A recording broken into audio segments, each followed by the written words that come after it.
IVM.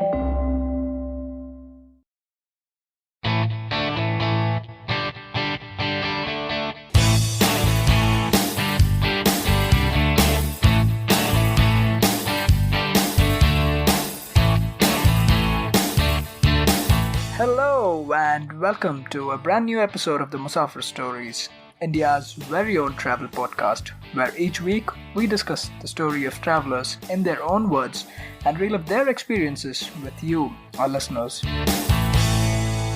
Hi guys, welcome to a brand new episode of the Musafir Stories and also the final episode of this year. We'd like to take a moment to thank all the listeners for tuning in and supporting us throughout. As we've stated, Faiza and I are just a couple of amateurs trying to document the beautiful destinations of India, and thank you for accompanying us on this wonderful journey. Also, a big thank you to platforms like Castbox, Hubhopper, Storio, and Audioboom who've constantly supported the Indian podcasters community. We hope to continue this partnership in the years to come. And lastly, a big thank you to all our guests. You are the real stars of the show, and without you, we're literally nothing.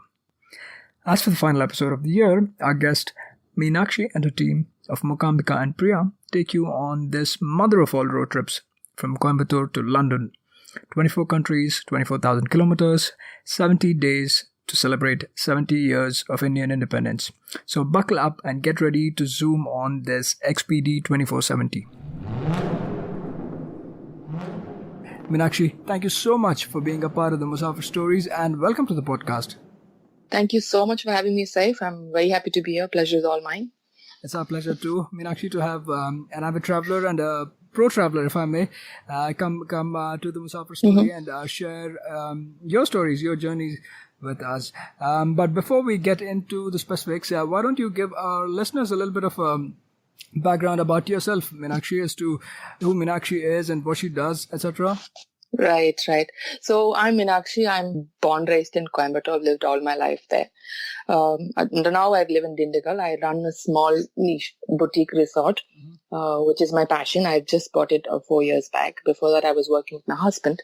And these days, I travel a lot. I've been traveling for the last 4 or 5 years, like constantly. I have a daughter. She lives abroad. She's studying in New York. So that's me. Yeah. Awesome. And as we speak, I think Meenakshi has just completed, or I guess, she recently completed a road trip to Canada from the United States. Yeah, I did a 2-week road trip by myself solo. This is my second solo road trip, you can say. I did one in Baltics in May earlier this year.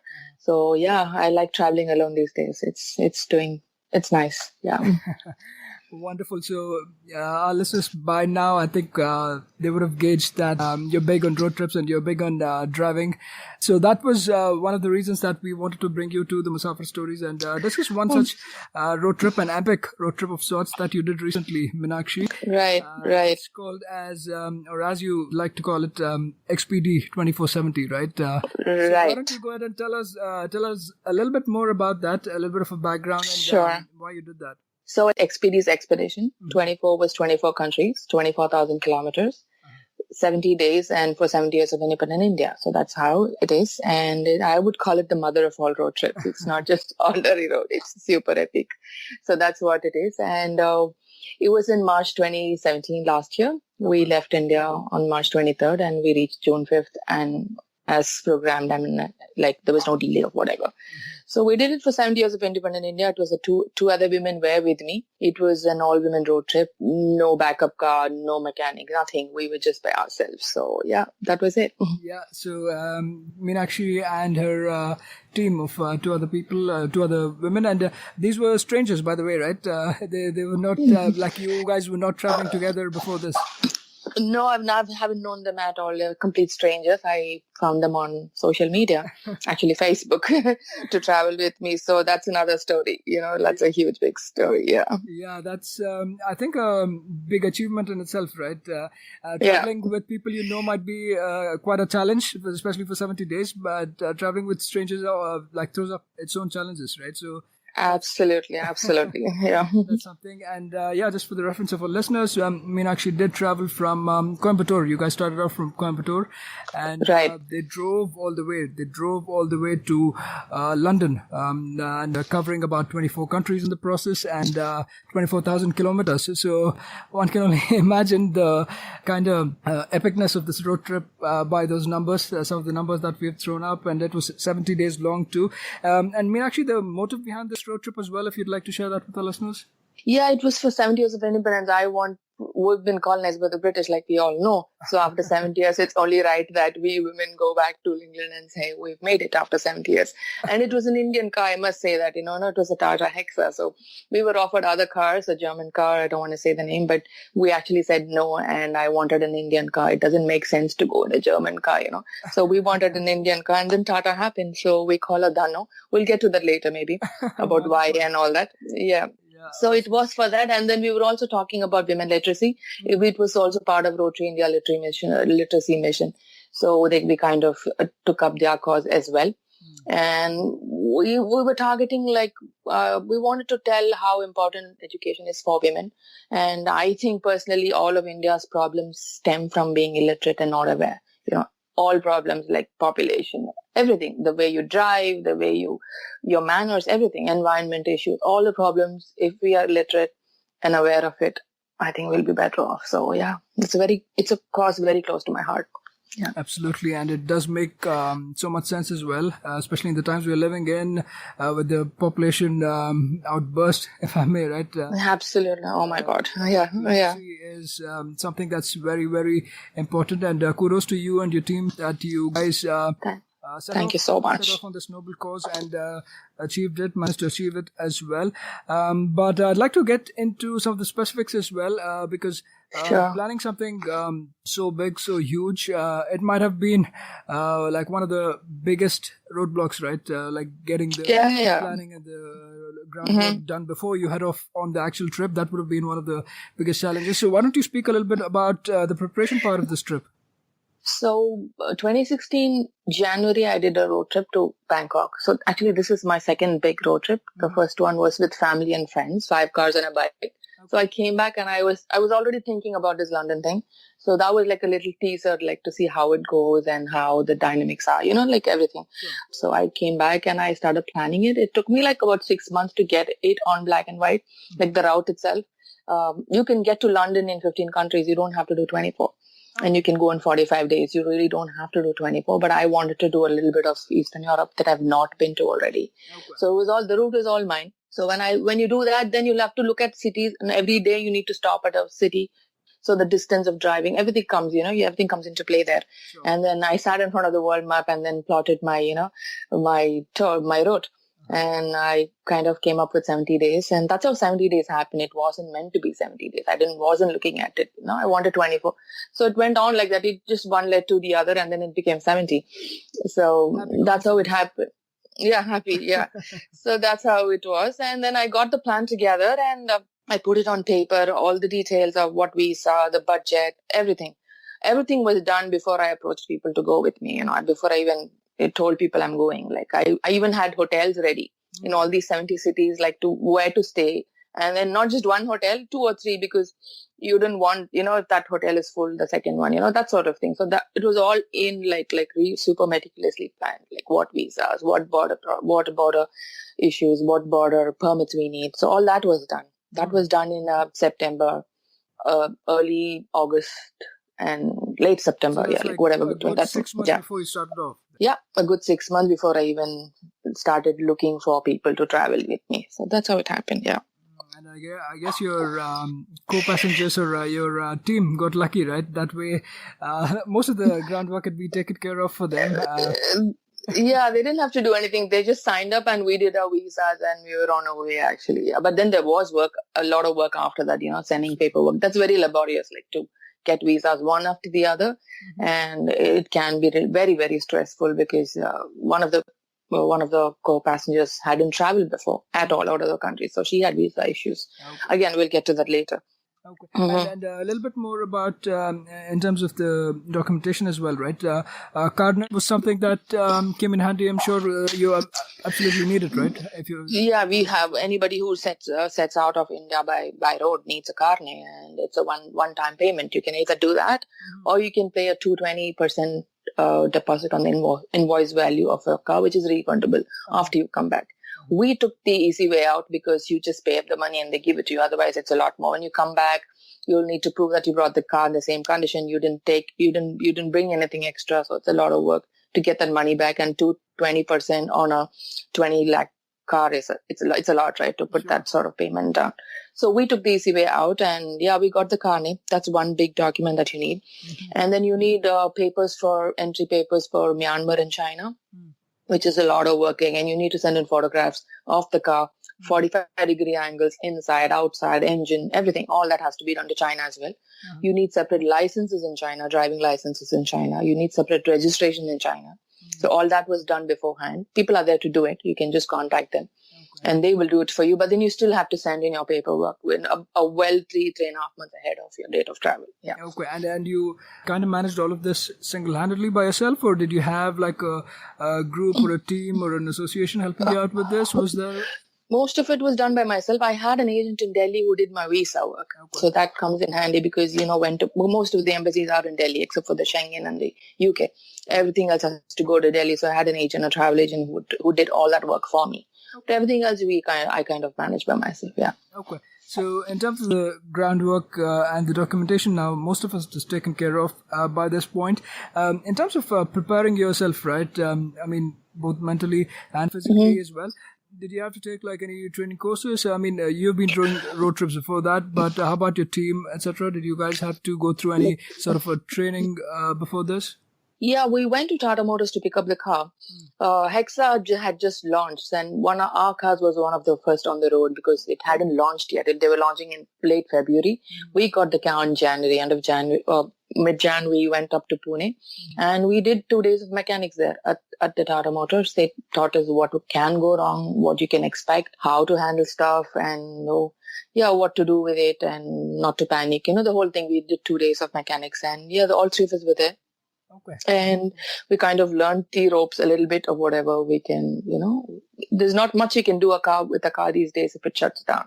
Everything is computerized. Sure. So, but at least we'll know what to do with it, where the problem is, that we were taught to identify. Yeah. Okay. So that way it must have come in handy. I'm sure you didn't need to apply a lot of it during the journey. So I think that's the good part, that a lot of the cars these days are pretty reliable and robust that way, right? Yeah, completely. We didn't even have a flat. I can tell you that we'd actually did 26,800. We wanted to do 24, but we did 26,800 in the end of it. And in all that time, we didn't even have a flat. We didn't have an issue with the car at all. We didn't even change our oils. We were supposed to change oils every 10 to 12,000 kilometers. Even that we didn't do. All we did was buy oil, and we had actually carried the lubes and everything. Okay. So we just topped it up and just went on. Okay. It was just fine. Perfect. Like there's no problem at all. Brilliant, and kind of speaks to Tata's engineering marvel as well, I guess, in the way how robust their cars are made, right? Yeah, absolutely. I can vouch for that. I don't think there's anybody else who can vouch for that better than I and my team. Yeah. Definitely, most definitely. So wonderful. Now that I think in terms of the preparation and the planning, most of it has been taken care of.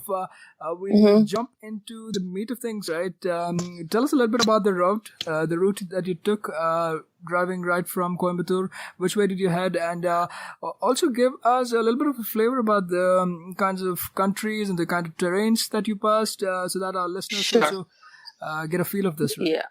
So we left Coimbatore, and then we drove out of Imphal, Manipur. That's the only way out. In fact, you cannot drive through Pakistan, you know that. Sure. And then from Nepal, the road is just open. When we were going, it wasn't open. But even now, people don't go through that because it's really, there's lots of landslides and a danger there. So the roads are not so good. People still drive out of Imphal. That's the only way to drive out of Imphal into Myanmar, out of the country. So the first country was Myanmar, and then there was Thailand, Laos, China, and then Kyrgyzstan, Uzbekistan, Kazakh, Russia, Belarus, Poland, and Slovakia, and Hungary, I'm not sure I'm getting the order right, but I'm trying. Yeah. Romania, Bulgaria, Macedonia, Serbia, Croatia, Austria, Czech Republic, Switzerland, Germany, France, and London. Yeah, I think I got it.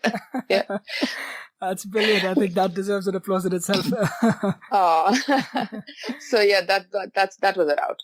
And China was the longest. We drove 19 days. As you know, it's a huge country, so we'll have to get from the east all the way up there to get exit into Kyrgyzstan. So that was the longest time we spent in any country. Otherwise, it's like a couple of days or 4 days in Russia. Kyrgyz was 3 days. Kazakh was 4 days. So basically, it's day in and out. Europe was always in and out every day, like different country. But China was the longest. Yeah. And in terms of say the toughest drive, which country or which stretch would you say that was? India. Oh, really? Yeah, especially from Guwahati through Nagaland to Imphal was the hardest stretch. There were practically no roads. And then, especially when you enter Imphal, the Mao territory, it's called Mao. The village itself is called Mao. So there's hardly anybody on the road. And people were saying you shouldn't be going. And the road had just opened from being shut. So we were practically the first civilians to enter that bit, to get in through from Nagaland into Imphal, but there's no other way. We had to do that, and we didn't have people with just the three women in the car, so that was kind of unnerving. But it all went well. We're still here talking about it, so it all went well. And just to reiterate, you did not have any sort of support even up until this point, right? Till you left India. No, not at all. Most of we were by ourselves. Especially this bit was like people were saying you should take another car, ask for police support, but it was just too late, and we need to leave the country on those particular dates, so we didn't want to. We just braved it, and it went well. Yeah. Wonderful. Carry on, please. Yeah, and so that was the hardest stretch, I would say, because roads haven't been laid in many years, and in those that particular road, it would just dip like a plateau. It just go down, so there's almost like a rut, you get off like 2 feet and then you get back on. So, and we were driving like after 6 in the evening. We got there around 8:30. So visibility was very poor, and that was the hardest stretch. But otherwise, roads, if you ask me, the best was in China. Okay. I've never seen roads like that anywhere in the world, not even Germany, nowhere. It's just absolutely brilliant. And Kazakhstan had a little bit of rubble, easy road. Myanmar had a little bit of rubble again. Nothing that was, unhandleable. We didn't even need to use 4x4 or anything. It was just perfect. So the roads were good. Weather-wise, I would say we had different weathers every day. We went up to 40 degrees, 45 degrees in Myanmar, and then to -18 in Kyrgyzstan. So every day was different weather. China was like, we drove to the Gobi Desert. And it's particularly hard because there's huge winds, and our arms used to ache, and at the end of the day holding the steering wheel strong, there were really, really strong winds. So that was one of the highlights. I've driven in the desert in Rajasthan, but nothing like that. It was amazing. There was just endless sand, and oh man, it was like absolutely brilliant. Yeah. It takes you through so many different terrains also, as you mentioned, right? From India, as you start off through the stretch from Guwahati, then you're passing through the deserts, then good roads like in China, and even Europe for that matter. So I think you've done the full mile, right? Yeah, we did. And also we had altitudes, like we went up to about 15,000 feet in China and Kyrgyzstan. Like really, we had high passes that we had to go, and heavy winds, blizzards, all that. It was all there, the whole work, there was no, we had it all. Wonderful. And talking a little bit about a few mishaps also, because what's a road trip without a handful of mishaps, right? Absolutely. I did read up about one in Thailand to begin with. So why don't you tell us a little bit more about that? Yeah, so at that point, we were only two of us, Mokambika, the lady from Pollachi, and Priya had to go back because she had an emergency back home. So we are exiting India. You can imagine my apprehension. Mokambika's never traveled before. First time setting her foot out of the country. So I was very, very apprehensive. But Myanmar, like, I've already said that you need a guide from the entrance till the exit. So everything was really cool. 4 days of, just driving and happy. We were escorted. Like there's another car that was escorting us. So it was all fine. And it was a Friday evening, and we entered Thailand. everybody goes to Thailand all very happily. For us, it was completely the opposite. So we entered, it was called the Mae Sot border. So we enter, it's about 6 p.m. And we drive in, and our passports were stamped. And then when they realized that we were in a car, they thought we were on foot. But when they realized we were in a car, they said we needed a new permit. So I'm like, we have all the permits. We have the carnet. He said, no, there's a new rule that this permit has just come into, and so and you don't have the permit, so you cannot take the car in. So we were shocked, because I think this permit came in on March 31st. We left the country on March 23rd. So we had no clue about this whole thing happening. So we kind of talked him, we said we will be exiting in 2 days, but we'll leave right now. We'll drive to the border right now. We will not stop. And like how we Indians are used to, we tried to cry, we tried to bribe them, we did all that, but nothing worked. And also there's a huge language problem. Sure. The immigration officer hardly spoke any English, so we found a girl who would try to translate, but there was no way. We even told him that we'll put the car on a truck, on a flatbed, and we'll sit in the car and we'll leave now. We go to Laos now. We won't stay in your country. But he said, no, you need that permit. So we did not. 8 p.m, this was 2.5 hours, 8:30 in the evening, the border shut. All borders shut in the evening. They don't do night travel. They don't do night. Right. So it's like a huge shed with the 2 big grill gates on either side. And he said, you need to leave now. He practically threw us out. So we parked the car on the side, got whatever papers and a little bit of clothing and food and money, phone, chargers, and we just grabbed everything and just got out. And the whole place was deserted. There was hardly anybody. And we made calls to everybody. We found a little lodge, like a little hotel, motel sort of thing. And we stayed that night there and just called the embassy. The embassy quite didn't know what to do with us, because they hadn't heard about this permit themselves. So they were trying to get some information, and everybody came back to us saying it'll take you 3 weeks or 2 weeks for your permit. We didn't have 2 days. We didn't have 3 days. Yeah. So I'll tell you what will happen if we don't get this permit. So all these visas in Central Asia are date specific. Right. They're like from May 3rd to May 11th, May 11th to May 17th. So your entry and exit is pretty much, you have to stick to it. There's no way you can, fall back on. So if we had fallen back 2 weeks, all our visas would have expired, and the only way to get them is to come back to India, redo them and go back. So that's the enormity of this permit. And this is just our second country. We've not even, and that was a huge shocker for us. So then, we called everybody, and then finally, a friend in Coimbatore knew the ex-prime minister of Thailand. So he said, you go to Bangkok and we'll see what we can do. So this was a Friday. So Saturday evening, we flew out to Bangkok. We stayed in the hotel, we stayed in the motel. We went back to the immigration officer in the morning and tried to talk to him again. It just didn't work. He got so tired of us. He said, will you please get out? So finally we flew to Bangkok, and then on Monday morning we met the Prime Minister, the ex-Prime Minister, and he was quite upset with us. He said, look, these women have just jumped into the car and come without doing any homework. That's what he thought. But then I told him, look, it's a new permit and it's still not mentioned in the website. It's not there. I showed him the website. And it's in the land transport department. This permit, the new permit, has to be issued not by the visa people, but by the land transport department. So it's hard, it's something that anybody can miss. But it was not oversight, I should tell you. I had the other permit sorted. Correct. But anyway, he said, I'll call them and see what we can do. And we only had 48 hours, because Monday and Tuesday were the 2 days that were open. The Songkran festival is happening, the New Year. The border festival was happening from Wednesday. So everything was shutting. So we had practically 48 hours to get this permit. Monday, this is Monday morning and we need to have it by Tuesday evening. Yeah. Less than 48 hours, I would say. So we went to the land transport department. There was this lady, and he had called her, and she said, look, the person who's signing is not in today. If he comes tomorrow morning, we will have it signed and sent to you. By then, my agent from Delhi had flown in. The guy who did all my visas, he had flown in.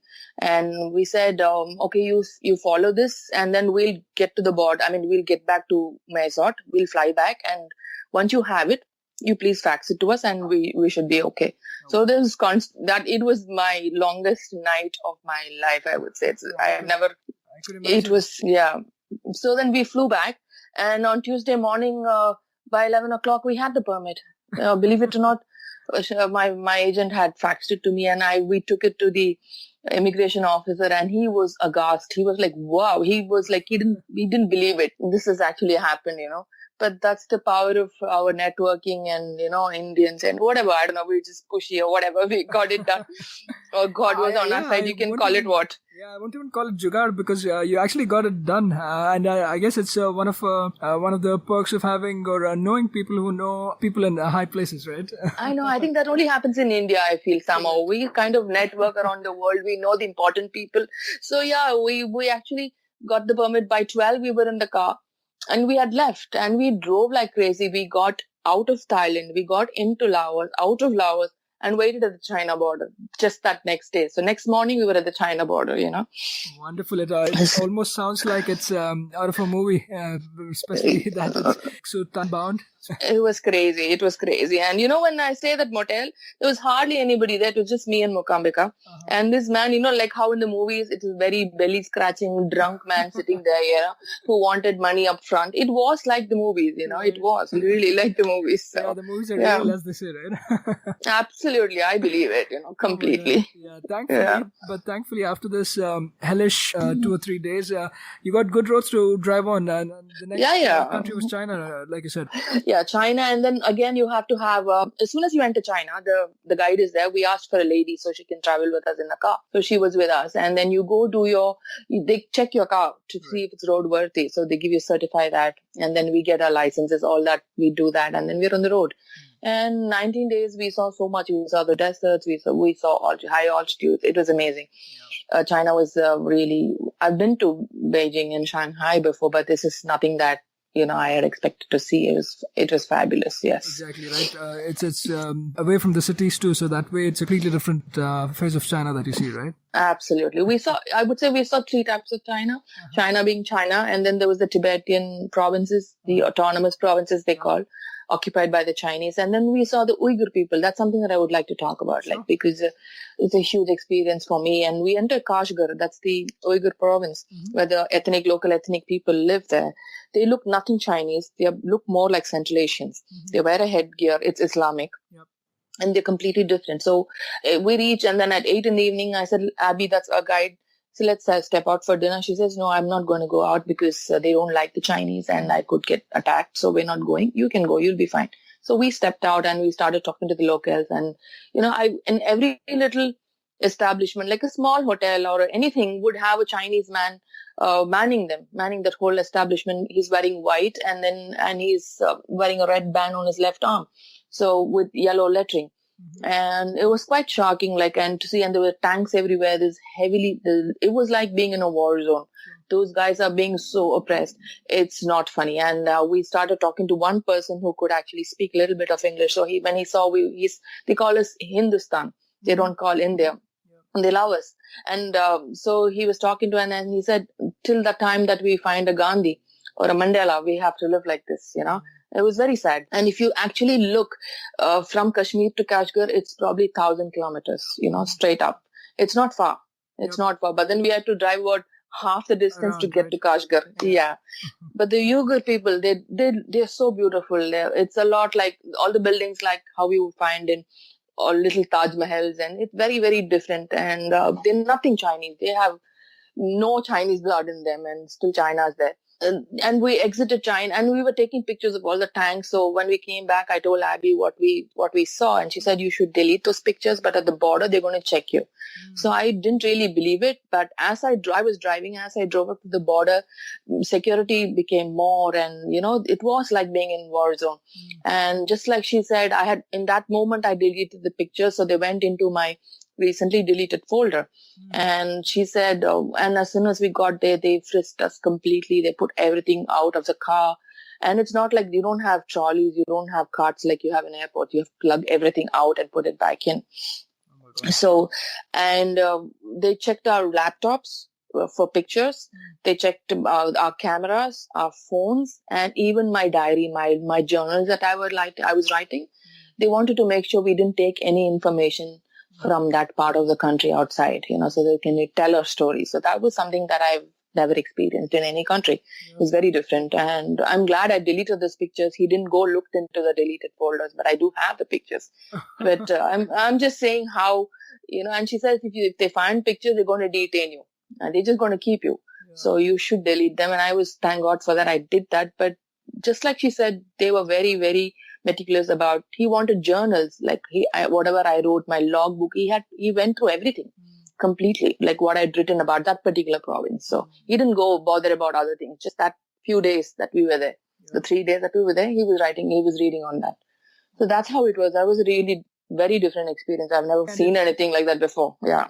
Because this doesn't, or it doesn't even get covered in the mainstream media or the travelers who travel there, right? So in that way too, it must have felt like some sort of a time travel back in time, right? It was.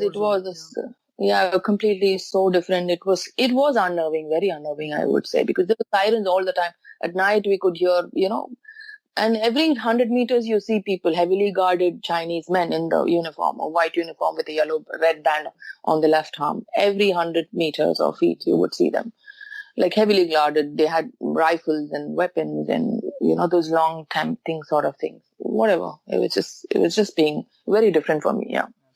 Absolutely. And again, I'd like to say kudos to you guys that as 3 independent travelers, you guys were just traveling as a team of 3 and you drove through all of this. I'm sure they gave you great experiences, but up until you passed through it, you never know how it might end, right? So.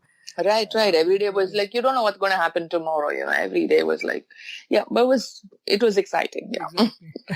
Exactly. And one more exciting part that I also read is that Uzbekistan doesn't have diesel. Is that right? Yes, Uzbekistan runs on propane and benzene and all sorts of other fuel. You get a little bit of petrol, but no diesel at all. Sorry. So once we left Kyrgyzstan, we had tanks on top. We had jerry cans on top. We had 2 metal cans that are those, heavy fireproof cans, metal cans that you can buy. So we had them on top. We filled them and we took them and we used it across Uzbekistan, which was perfect. But when you say jerry cans, it sounds very easy. You fill it up, you put it on just to hoist that weight, of it was me and only Mukambika. So it's a lot of work. We do everything ourselves, our luggage, our booking, everything. Writing the log, doing the Facebook post. There's nobody to even do anything, cook your own food sometimes when we had some Indian food to try to put something together. So it was quite a handful of things that we were doing every day. So just to get on the roof, one person has to hoist it up and then she had to put it and then, you strap it so that it doesn't spill over and all that. And then the other thing to bring it down and then to pour it in the tank with the funnel. It's not easy. You would need to lift it up really high and then pour it. So as women, we found it really hard, but we managed. Yes, we managed without any help here. So that's the bottom line. That's the important part, right? You did it and you did it well. So we did it well. Brilliant. And as should I say, a wise man once said, right? What's that? Bade bade deshon mein choti choti baatein. So absolutely. All these things are a part of that whole experience, and right. I'm sure that they make great memories now. So we've talked through some of the challenges that you faced. Right. How was it on a personal level, Meenakshi? Because I'm sure, as I said, right, even at the beginning, we did kind of touch upon this. It's not easy traveling for 70 days with anybody. People strangers or anybody for that matter, right? It's confined spaces, all the time. You're in the room together, you're in the car together. The only time you get to by yourself is in the bathroom. That's like a very little time. But it can really mess with your head and the roads and all the pressure on getting to time, keeping up the time, not falling back and all can really get to you. It was hard. If you ask me, that is my hardest. That was my hardest. For me, it was quite hard, and I'm sure it was for the other women as well, because we don't know each other. So we really don't know what this person is. You don't know the craziness, the quirks that they have. You don't know what to expect. But as a friend, this person doesn't like this. All those things are there. But being a stranger, I hardly knew anything about the other two, and so did they. And I'm a borderline OCD. I like things to be, really perfect and all this. So it's not easy living with me as well. I'm not saying I'm perfect, but it was quite hard. Sure. I think the longest road trip I've done was about 21 days. And that kind of tested our limits. So I can imagine something like 70 days. Right. So, go on. Yeah, it's something called cabin fever that can happen to you. A friend of mine told me. So it actually happened. The smallest irritation can bug you, like really, and there are outbursts, and then there's a little bit of sulking, and there's a little bit of fighting. It was like a little mini Big Boss house in our car, which is okay.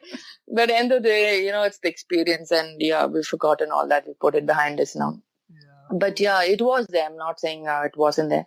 It was there every day. It was okay the first 30 days, but then and after that, I think it gets to you. That's when it really gets to you. Yeah. Awesome. So we've kind of covered a wide range of terrain and a wide range of emotions also. Absolutely. Challenges, right? But Right. let's move a little bit towards the happy moments also, right? Because I'm sure there's a bunch of these as well. Like, what were your Tons most of them. memorable moments during the trip? For me, I loved Central Asia. I would like to go back to it. I've been to most of Europe, so it really didn't. It wasn't that great for me, but Central Asia was very different for me too, and to meet people. For me, I love meeting people, and and people just stopped us along the way and would talk to us because we looked different, and we have a car that's on a right-hand wheel and steering wheel, and we looked different, and the car looked different, all stickered up and all that. So people will just come out and be, without even knowing the language. When you say India, some people, they say Hinduma, they say Hindustan. They never said India.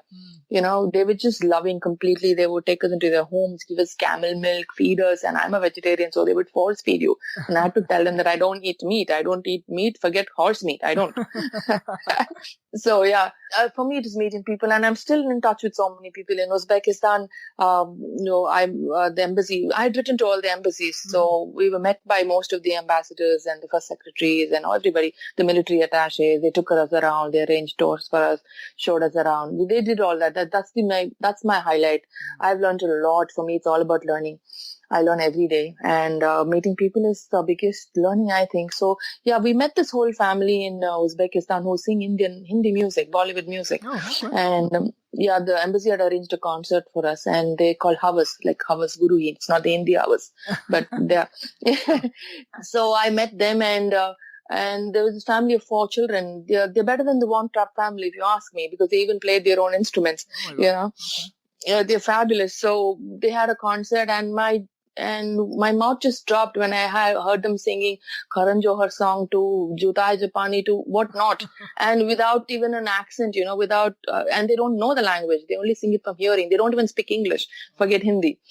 So I was shocked, and then when I came back to India, I had invited them. So January this year, they had come and they performed for me in Coimbatore, and it was a concert it was a fundraiser actually that I did, and they came free of charge. I only had to give them flight tickets and stay, and they were very happy. They came, and see, that's the kind of contact that I've kind of made on this trip, and I'm still with touch with a lot of them, and I'm trying to see, that's been my biggest moment, and meeting people. And the experiences from them, staying with them, going to their houses, seeing the way they live, their habits, mannerisms, that's it. Especially in a foreign land, sitting down and listening to Bollywood songs out of the world, right? It's amazing. And after that, they came to Karan Johar's Dila Hindustani, and they actually sang on the show. So they've gone places. They've already come to India 2 times now after I had invited them. So they're going places, and it's fabulous to see. And there's a huge Indian influence all of Central Asia and Russia. Raj Kapoor is like, even now, he's like God for them. And the minute they say you, everybody's seen the movie Sita or Gita, and they call you Anandi. And, they just they sing songs, and everybody's saying movie still Dangal. It's fabulous how they love Bollywood. They love us. And Uzbekistan, especially Tashkent, Lal Bahadur Shastri passed away there. And there's a cultural center that I would like to talk to you about. There's a cultural center there where they teach, it's part of the embassy, but they teach Kathak, they teach yoga, they teach Sanskrit. And who learns them all? It's the Uzbekis. Not our Indians. You see Uzbekistan people coming in and learning Kathak and Hindi and Sanskrit and yoga. It's beautiful. It's fabulous that, Indian culture is liked world over. It's really nice. And I think that's one of the bigger takeaways also of travel, right? The cultural exchanges one gets. I think it's just brilliant, and something that cannot be replicated that easily. At all. I don't think a classroom can do that to you. You need to step out, and actually, the travel is the biggest learning and classroom, I would say. Yeah. And also, as we inch closer towards, you reaching the summit also, right, in one way. Tell us about your experience of driving into London, and what was the feeling? Because I'm sure there was a bunch of mixed emotions that would have been built up. Yes. One was in anticipation of reaching the place. The other one was all the kind of tiredness through the journey that you've picked up. So it's a bunch of things. How did you feel? So yeah, from France, we stayed in France an extra day because there was if you remember that just the day before we left, we were reaching London, there was a stabbing on the bridge. So that had happened. So the embassy said, come on Monday evening, June 5th. We were supposed to go Monday morning. So I said, come in the evening. 5:30, you need to reach the embassy. So we took the train that goes under the English Channel. You put the car on it. That's a very different experience for me. I've always taken the ferry or driven, but to put a car, you just drive the car onto a train and then you sit in the car and then you're under the channel and in London and in UK in 33 minutes. So that was quite nice. Yeah. And then we were welcomed by some of the Tamil people there from, World Tamil Federation at the border, at the port itself. And then we were taken. And we entered central London at 5:30 in the evening, and I would say that's my most biggest moment of my life, easily, And my whole family was there, my husband, my brothers, my sister-in-law, my nephew, my daughter, my whole family was there, and there were 100 other people. You know how typically a London weather can be like very grey and it was raining, and people were waiting for us. The ambassador was there, the Indian High Commissioner was there, all sorts of people were there, and there were about 100 people who were strangers that we didn't know, who'd somehow known that we're coming. And the Expedi 24/70 kind of caught the attention of a lot of people across the world, and especially people in London. They just came out. I didn't know them at all. We didn't know them at all. But they were all there waiting to welcome us. And I was the one who drove into one-way straight up to central London. And when the India House shows up and the Indian flag is there, it's completely, I don't know, it was euphoric. It was and makes your eyes even now moist, right? Yeah. Absolutely. Every single time I talk about it, it's just, I don't know, it's just so emotional for me. Could imagine, brilliant, and it's also such a heartwarming feeling, right? It's like seeing home away from home, also in one way. Oh yeah, technically you are in Indian land when you're in an embassy. You are in Indian land. You have your, that's how it's supposed to be. You are in India. You get that. That was fabulous. We were invited in for tea, and then there's this huge room, and there's a Gandhiji's picture there, and it was just fabulous. Awesome. And thank you so much for taking us along with this entire journey. I know we only saw, we saw maybe one or two of the tougher parts, but we saw mostly the good parts of it, and we got to enjoy it as well. So thank you so much. And how did you kind of unwind after this, really one roller coaster of a journey, right? Yeah, well, once I was there, we had to ship the car back. That was in a week. We had to send the Dhano back. So we went and we put her on. We assigned all the papers, and it was a very emotional moment again to say bye to her. We would see her after a month and a half. So we did that, and then I came back, and my family had already left. They had come back to India. So I had a few days, and I said, look, I need to go by myself somewhere. So I rented a car and a small little Vauxhall. I rented, and I took off for 4 days, and I only saw the other two people in the airport, like the time we were supposed to leave. So I went to Oxford, I went to Bath. I kind of took a, leisure trip, and I needed the time because once we got back, I knew it was going to be like bigger. People will call us over for talks here, there, and it's just not going to end for some time. So I needed that 4 days to myself, to just recollect my everything. And yeah, that did a lot of good, but it was very mixed emotions, like it's over, and but we want it also to be over. At one side of you wants it to be like, let's get it over with, all that. But it was a great experience. It has changed my life, I would say, for the best. Humbled me completely, and it's changed me. Yes. Yeah. Lovely. And I completely agree. It does tend to be kind of bittersweet, especially when you're finishing up these epic journeys like this, right? So absolutely, we wish you all the best, Meenakshi, and thank you so Saif. much for taking us through this entire trip with you, and especially for something that you did for a good cause, right? Something like women's empowerment and literacy. Kudos to you. I think. Thank you hats off. very much. Yeah, you've done Thank it. you very You've much. done it as a team of 3 ladies and Right. leading it. I think it's a proud moment for all of us and all of us Indians too. That people are doing this. People are doing such brilliant stuff and sharing those stories. We look forward to following more of your adventures. But if Thank you so much. somebody wants to keep in touch and follow your upcoming adventures, what would the best way be? Yeah, so I have a page, Meenakshi Sai. My Facebook personal page is full. I have too many friends. So Meenakshi Sai is there. And then I have an all Instagram page, Instagram handle called Goldfish, like GOLDFIS. There's no H. Okay. You could follow that. I'm planning to do a trip next year in July. So it's going to be bigger. So I'm working on a course as well. So yeah, people can follow me on my Meenakshi Sai on Facebook and Instagram. Yeah. Brilliant. We will include all those links in the show notes section. And once again, I repeat myself, but thank you so much. It's been an honor. Pleasure's all mine. Pleasure's all mine. I'm really happy to be here. Thanks. Thank you. That was yet another great episode of the Musafir Stories. If you guys like the show, please subscribe to us on iTunes or Apple Podcasts, Audioboom, Savan, Pocket Casts, Castbox, Stitcher, or any other podcasting app available on iOS or Android. Please do leave us a review on iTunes. It goes a long way in the show's discoverability. You can also follow us on Facebook, Twitter, or Instagram. We go by the handle The Musafir Stories. Or, if it suits you, you could email us at themusafirstories@gmail.com or visit our website at www.themusafirstories.com for more information. All of these links will be made available in the show notes section of each episode. So here's to more traveling, sharing, and inspiring. Stay tuned for our next episode. Until then, happy travels and goodbye.